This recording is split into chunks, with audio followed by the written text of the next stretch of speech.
Well, now we come to Paul's letter to the Philippians, another letter written from his imprisonment period in Rome, the first time he was imprisoned, or rather under house arrest. Now, just let's look at the map and get Philippi located.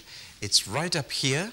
It was the first city in which Paul founded a church. He called it a colony of heaven. That's very significant for Philippi. But there it is, right on the main east-west Ignatian way of the Roman Empire, right on the main route. And he landed at the port of Neapolis from Troas, but he didn't stop there because his strategy was not to go to every town, but to go to the key town in the area.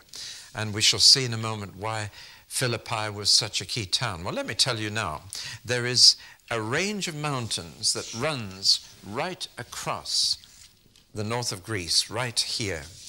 And there's really only one main gap in that whole mountain range from east to west, and it's at Philippi.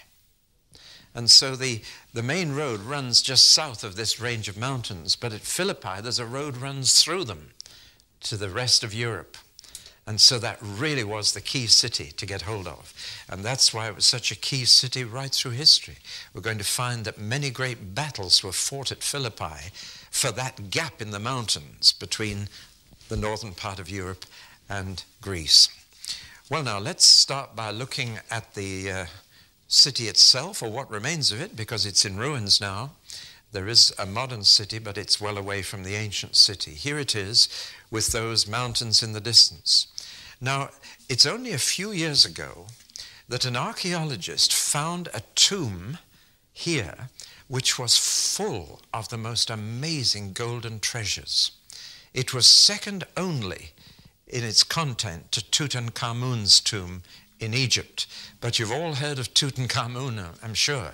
But you haven't heard probably of this grave, because it was overshadowed by the Egyptian discovery.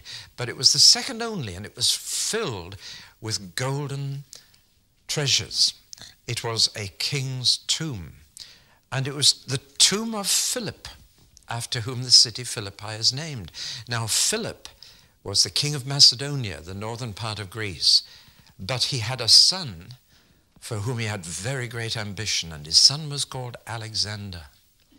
And his son was Alexander the Great.